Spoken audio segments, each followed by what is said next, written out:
गोंडी मड़का ढाना गोंडी खेरा नांदनेर गांव भी संकट में। तहसील और सिंचाई विभाग की कार्रवाई। जलाशय न भरने से होगा पानी का संकट। कृषि भूमि नष्ट होने से औने पौने दाम में बिकेंगी कृषि भूमि। जलाशय के बल पर ही 700 किसान करते हैं जीवन यापन।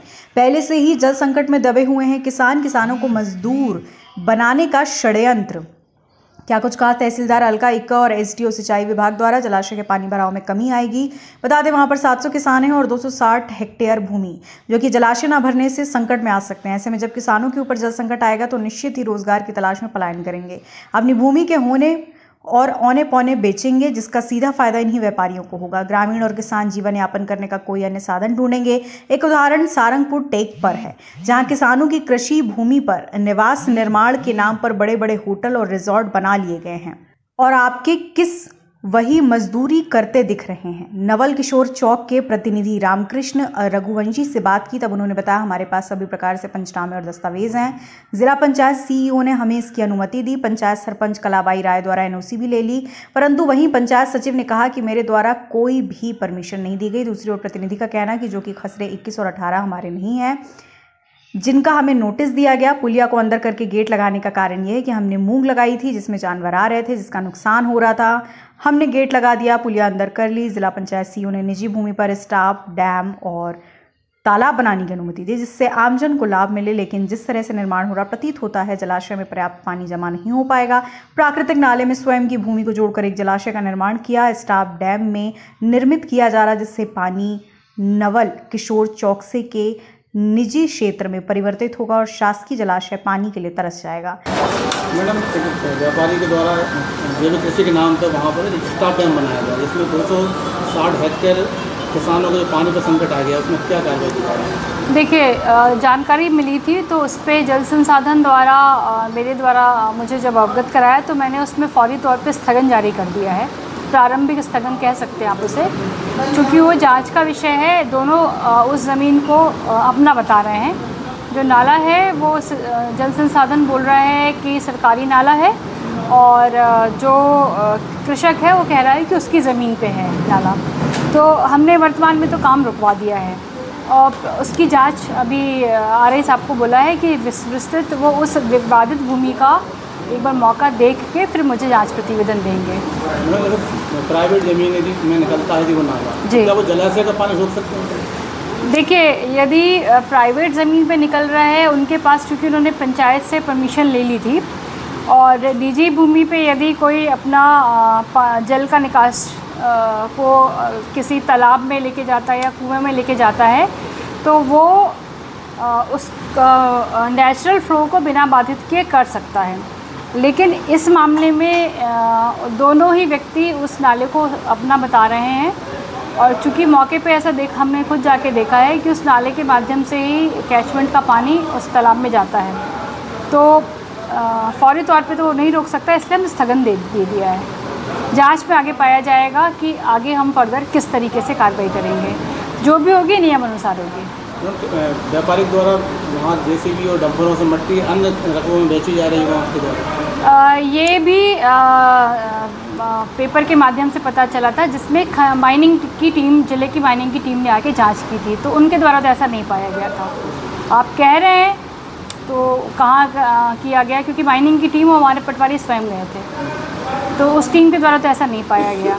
पास के रकबों में डाली गई, काफ़ी ऊंचे यदि देखिए कोई व्यक्ति स्वयं की ज़मीन को यदि समतलीकरण करता है तो स्वयं की ही ज़मीन को, टीले को अपनी ज़मीन पे वो फैला सकता है, अपनी ज़मीन पे रख सकता है, दूसरी ज़मीन पर नहीं रह सकता। दूसरे की ज़मीन पे यदि बेचना है तो माइनिंग की, चूँकि मिट्टी के लिए परिवहन में कोई रॉयल्टी नहीं है, केवल परमिशन लगती है, तो वो उनको सूचना देके और परमिशन लेके कर सकते हैं। अभी उन्होंने किया कि नहीं, क्योंकि माइनिंग की टीम, जैसे मैंने आपको बताया, स्वयं जा चुकी है। आप इस बारे में आप उनसे पूछ सकते हैं। इनको, जैसे मैंने आपको बोला, आरआई साहब को निर्देशित कर दिया गया है, लिखित में भी उनको उपलब्ध हो जाएगा, ताकि जितने भी स्टेक होल्डर हैं, आसपास के किसान, विवादित जो किसान है जो अपनी भूमि बता रहा है, जल संसाधन, सबके साथ में मिलके सामने उपस्थिति में सीमांकन किया जाएगा उस विवादित जमीन का।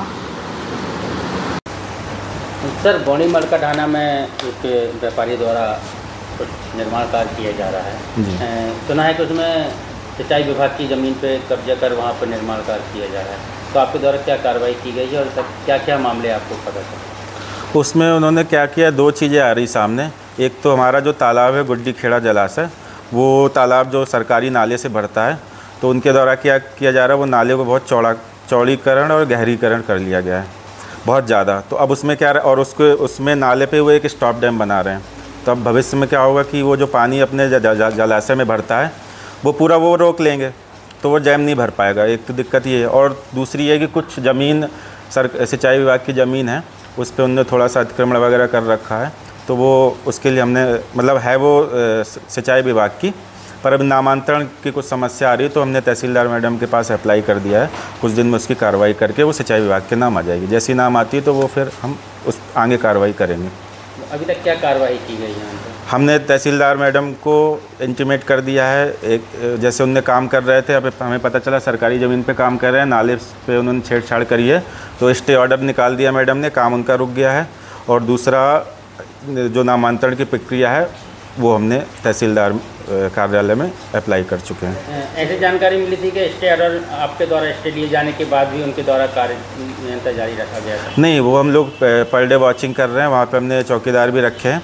मतलब जब से काम तो उन्होंने नहीं किया है, मिट्टी वगैरह जो नाले पे भरी थी वो मिट्टी उठा के दूसरी जगह डंप कर रहे हैं। अच्छा सर, जो बना रहे हैं इसकी परमिशन सिंचाई विभाग से लेना अनिवार्य था क्या?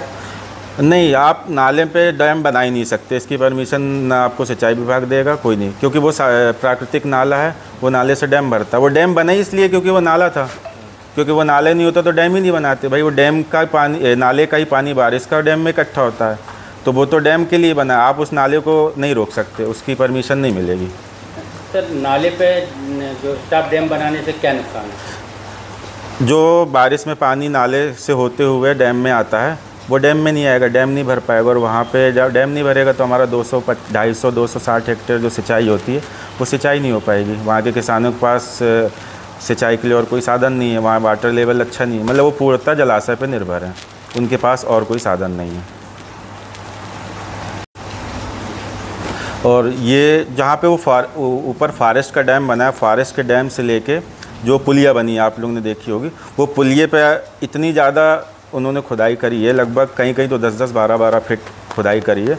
और वो मिट्टी उठा के नाले की उन्होंने कहाँ डंप करी है, वो भी एक इशू है माइनिंग वालों या जो भी विभाग है, क्योंकि हम लोग गए थे, पूरा घूमे, वहाँ पे बहुत अवैध उत्खनन हो रहा है।